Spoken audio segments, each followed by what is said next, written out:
Good to see you madam. Thank you. तो अभी मैं ये सोचता हूँ आपको मैडम बुलाऊं मैडम सर बुलाऊं, क्योंकि इतना पॉपुलर हुआ ये मैडम। सो आप बताइए, जब भी आप ये दिल्ली क्राइम तो ठीक है आपके लिए, जब भी आपकी कोई फिल्म आपकी कोई सीरीज आती है आपका वो एक टैग बन जाता है कि और सोशल मीडिया की दुनिया है, हर जगह लोग आपको उस नाम से जब जानने लगते हैं, चाहे कोई भी, जैसे दिल्ली क्राइम मैडम सर बहुत ही वायरल हुआ है, बहुत ही पॉपुलर हुआ है। एज ए एक्टर क्या फील करती हैं आप? बहुत अच्छा, क्योंकि मेरा यही एफर्ट रहता है कि मुझे लोग अपने हमारे कैरेक्टर, जब एक कोई कैरेक्टर या एक फिल्म या एक सीरियल देखें, सीरीज़ देखें, तो लोगों को शिफाली ना नज़र आए और सिर्फ वो किरदार नज़र आए। तो I take it as a big compliment कि जब मुझे कोई बोलता है शैलजा या मैडम सर जैसे आपने कहा, तो मुझे बहुत अच्छा लगता है। एंड अब आई थिंक बस कुछ ही मिनट्स बाकी ओह गॉड, दिल्ली क्राइम सीजन 3 को स्ट्रीमिंग होने में, ऑन एयर होने में, तो बताइए कि क्या कुछ फीलिंग है आपकी?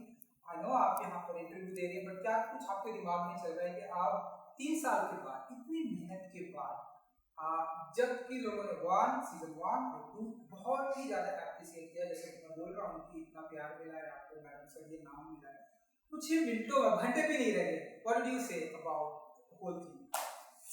I don't know what to say.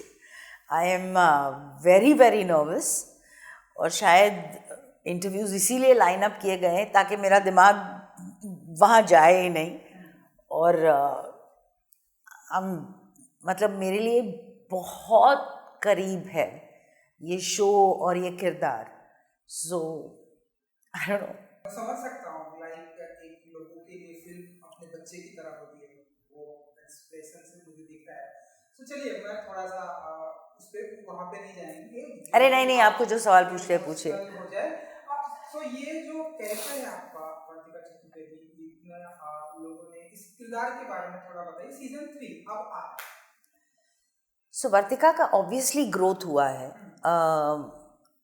3 साल हो गए हैं, वर्तिका का ग्रोथ हुआ है और मेरा भी।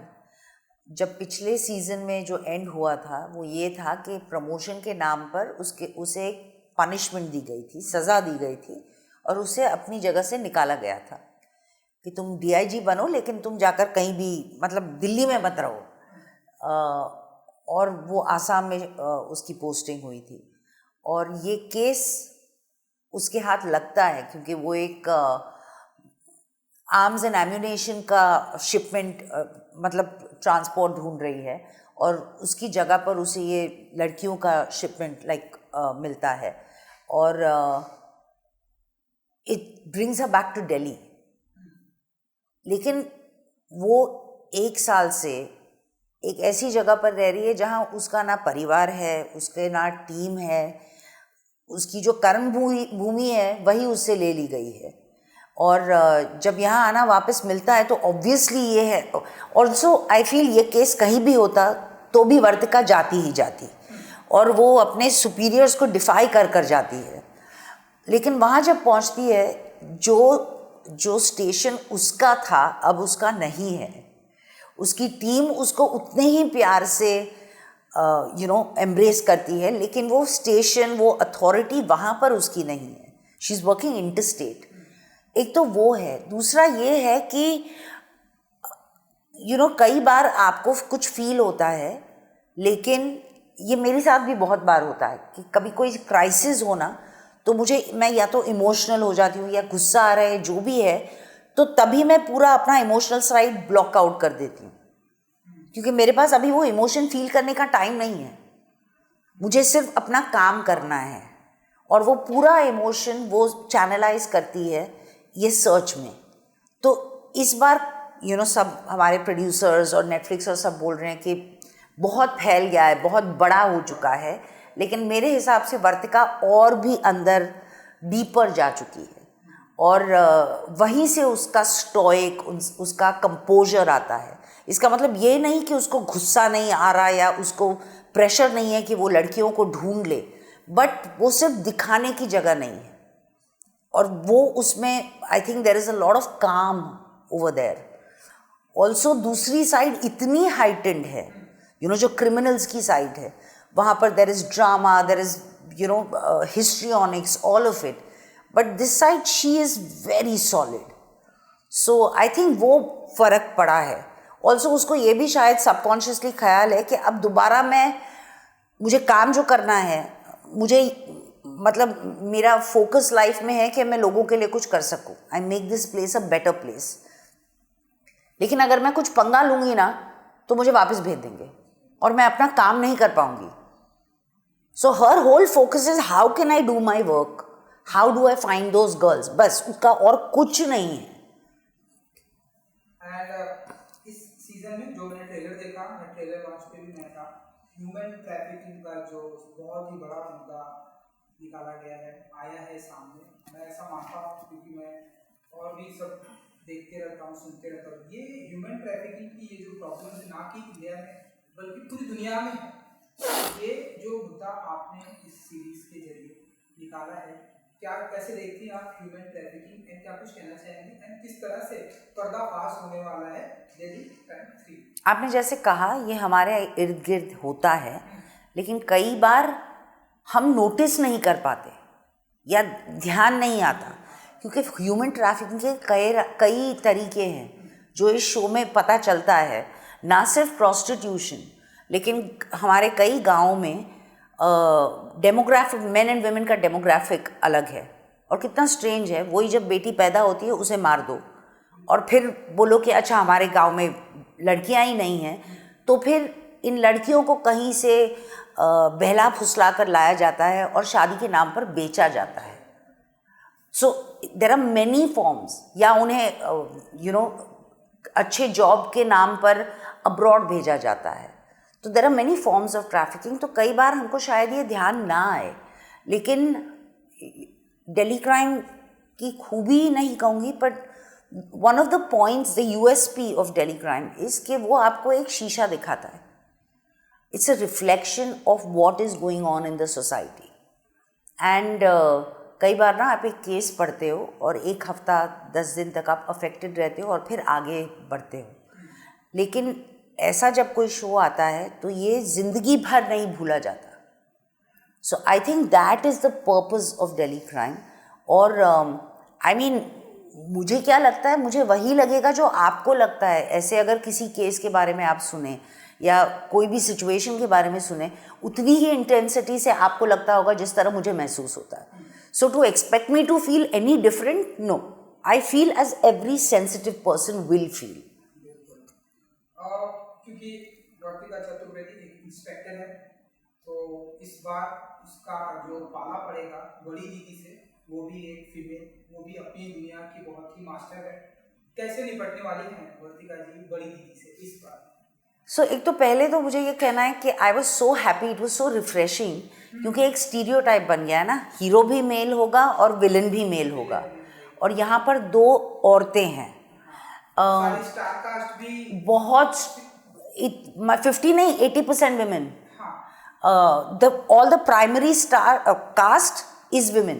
All the primary cast except के जो ओरिजिनल टीम है, वर्तिका की जो टीम है, लेकिन otherwise most of them are women.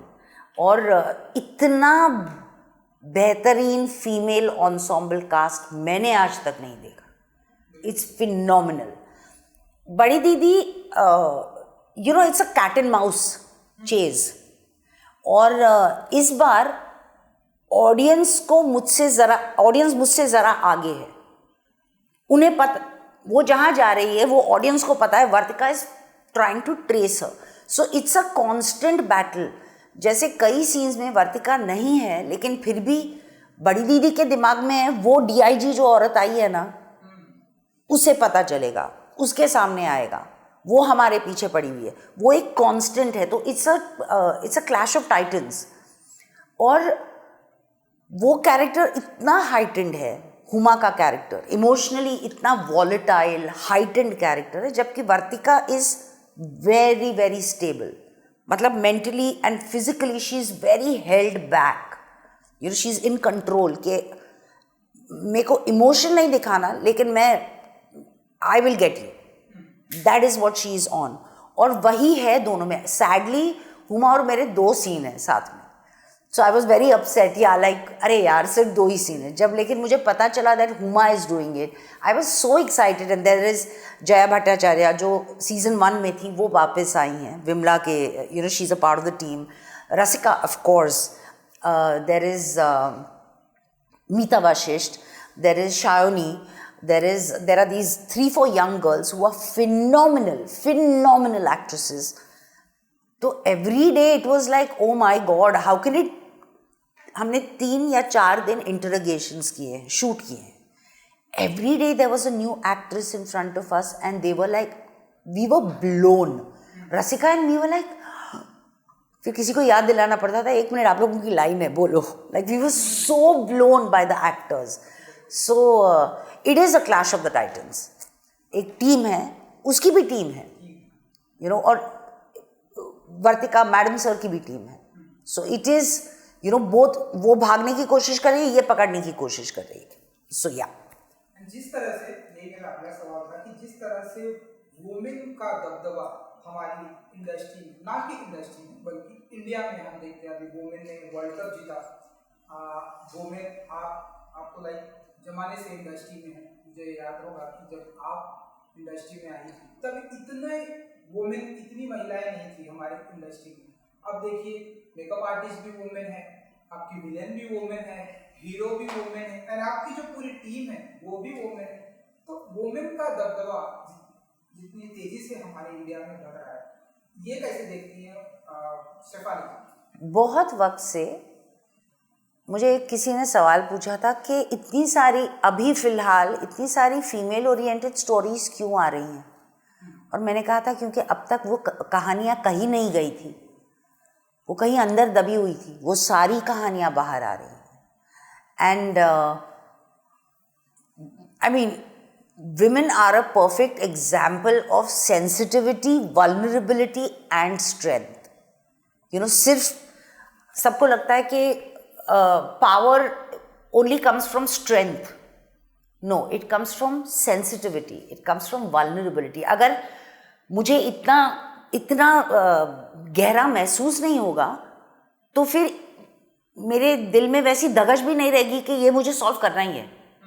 You know, so it's that kind of a thing, and women are rock stars, period. बस. तो चलिए, आई थिंक कुछ और जो हम इंटरव्यू कर रहे हैं, कुछ मिनट्स और कम होते जा रहे हैं ऑन एयर होने में, वो तो हम आपसे पूछेंगे. इसके अलावा जो आपकी नेक्स्ट, जो मुझे जितना पता चला हिसाब है, अगर आप कुछ बताना चाहें कि अपना हिसाब किन किन लोगों से कितना लेने वाले हैं. वेल, उसके बारे में सबसे पहले तो मेरा हिसाब विपुल शाह के साथ है, क्योंकि वो डायरेक्टर और प्रोड्यूस कर रहे हैं. और फिर जयदीप अहलावत के साथ है क्योंकि वो हमारे साथ कास्ट में है. अभिषेक बैनर्जी है, Rohtash, there is an actor called Rohtash, बहुत बेहतरीन एक्टर हैं. There is Sakshi, na, her name is? Yeah, I will. Yeah, just see, I don't know, sorry, Abhishek and I forgot her name, sorry, my bad. लेकिन हाँ, it's a सबसे आपका हिसाब करना है. हाँ, और ये बैंक हाइस्ट है. या सो विपुल आंखें के बाद एक हाइस्ट फिल्म डायरेक्ट कर रहे हैं और बहुत मज़ा आया because the script is also like that. So हाँ, 3 साल के बाद जब आप Delhi crime first, Sorry, I think Sonia Mittal or no okay चलेगा. हाँ ठीक है. हिसाब लेना है. हाँ, लेकिन वो नाम काट देना फिर, क्योंकि मैंने अगर किसी का गलत. सृष्टि श्रीवास्तव. Okay, सृष्टि श्रीवास्तव. तो साक्षी काट देना, बस ये नाम. हाँ. एंड हाँ, दिल्ली क्राइम पे हम आपने आते हैं. 3 साल के बाद फर्स्ट डे जो सेट का जो माहौल था, अगर आप कुछ बताना चाहें, क्योंकि इस बार लोकेशन ना कि सिर्फ दिल्ली थी बल्कि आसाम भी था, मुंबई भी था. सो सैडली मैं बहुत एक्साइटेड हो गई थी कि अरे हम लोग आसाम में शूट करेंगे, लेकिन हम लोगों ने फिल्म सिटी में शूट किया. तो मतलब मेरा दिल बहुत बुरी तरह से टूटा है. बट सबका अरे यार वहाँ शूट करने वाले थे. लेकिन हम झुंझुनू में गए थे, रोहतक, झुंझुनू, ऑफ कोर्स बॉम्बे, दिल्ली, कुछ पार्ट्स हरियाणा में शूट किए गए हैं. सो it's a very wide spread show this time. वही था ना आपका सवाल? हाँ जी. हाँ. चलिए, सो अब और कुछ ही मिनट बाकी रह गए हैं. फाइनली ये मेरा आखिरी सवाल है आपसे, तो बताइए कि कितनी एक्साइटेड हैं शेफाली?